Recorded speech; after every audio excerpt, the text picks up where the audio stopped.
Hello, আসসালামু আলাইকুম। মাদ্রিদিস্তারা কেমন আছেন? আসলে নিয়মিত ভিডিও দেওয়া না, একটু কাজে ব্যস্ত ছিলাম।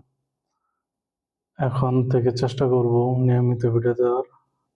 আবারও আমাদের যে কাঙ্ক্ষিত ইউসিএল ম্যাচ, টা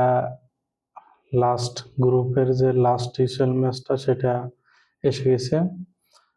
আমি এই ম্যাচটা নিয়ে খুবই এক্সাইটেড, কারণ আমাদেরই সাবেক ম্যানেজার, বিশেষ করে আমার ওয়ার্ল্ড ওয়াই ক্লাবে যারা ম্যানেজমেন্ট দায়িত্ব পালন করছে তাদের মধ্যে অন্যতম, বা আমার পছন্দের তালিকায় যদি বলা হয় তাদের মধ্যে অন্যতম সেরা হচ্ছে মরিনহো।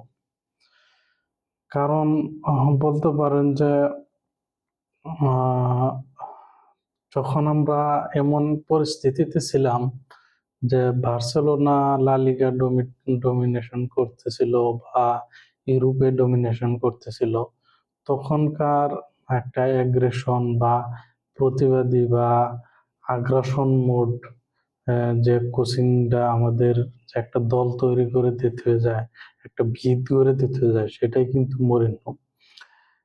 সাবেক ম্যানেজারের এগেনস্টে আমাদের রিয়াল মাদ্রিদের খেলা।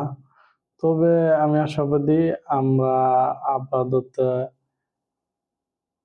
৩-২ অথবা ১-৩ বা ৩-২ এরকম ব্যবধানে আমরা ম্যাচটা বের করে নিয়ে আসবো। কারণ এই ম্যাচটা কিন্তু গুরুত্বপূর্ণ। আমরা যদি খেলার টপ 3, 4 বা 5 এর ভিতরে থাকতে পারি, সেটা আমাদের জন্য লা লিগাতে আমাদের জন্য অনেক গেম প্লেইং টাইমের ক্ষেত্রে অনেক হেল্পফুল হবে। আর অন্যদিকে যদি খেলে আমরা ৬-৭ তো থাকা বলা চলে, ৬-৭ থাকার চেষ্টা করব, থাকবেই, আমি আশাবাদী, বা ৮-এর ভিতর তো থাকবেই। কিন্তু আমাদের জয় মোক্ষম বিষয়, এখানে জয় ছাড়া বিকল্প কোনো কিছু চিন্তা করার কিছু নেই। মরিনহো যদি খেলে আমরা কোচ বা ট্যাকটিক্স ওয়াইজ কথা বলি, প্রথমে কিন্তু তিনি বল রাখতে কোনো মানে বল পজিশন রেখে যে তার খেলাটা, কিন্তু সেটাই তিনি খেলেন না। তিনি কিন্তু বল কম রাখলেও ১০, ২০, ৩০ বা ৪০% বল পজিশন রাখলেও অ্যাটাকিং এ কিন্তু তার একটা যে long ball, through ball wise একটা গেম প্লেইং, সেটা কিন্তু থাকে। মরিনহোরও কিন্তু শিষ্য আলবেরোয়া। দেখা যাক তাদের গেম প্ল্যান দুজনের কেমন হয়।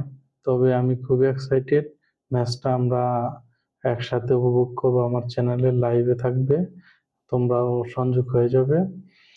আর অন্যদিকে যদি গেলে বার্সেলোনার কথা বলি, বার্সেলোনা আর কোপেনহেগেন ম্যাচটা যদি গেলে আমরা লা লিগাতে একটু বার্সেলোনাকে প্রেসার রাখতে চাই, তাহলে বার্সেলোনার আমরা কামনা করবো বার্সেলোনা জানি এই ম্যাচে পয়েন্ট লুজ করে অথবা ড্র হয়।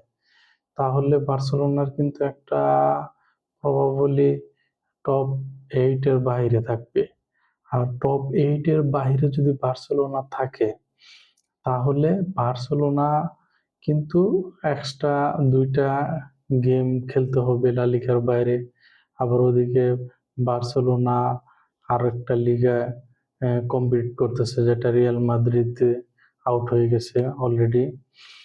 সবকিছু ওভারঅল মিলে আজকের রাতটা অনেক রোমাঞ্চকর হবে, এবং কি আমি এক্সাইটেড। আপনারাও আমাদের সাথে যুক্ত হন, লাইভে আড্ডা দেব আর খেলা উপভোগ করব। আর দেখা যাক বার্সেলোনা তো তাদের রাফিনিয়া যেদিন বাজে ফর্ম যাবে, আমি আশাবাদী সেদিন ড্র অথবা হারবে। রাফিনিয়া কিন্তু লা লিগায় যে ম্যাচটা ছিল, রাফিনিয়াই কিন্তু ২টা হাই প্রেস করে প্রথম ২টা গোল কিন্তু রাফিনিয়াই ম্যাচ কন্ট্রোলে এনে দিয়েছে, অ্যাডভান্টেজ এনে দিয়েছে। তারপরে কিন্তু লামিন ইয়ামালের ওই অসাধারণ একটি গোল দেখতে পেয়েছি।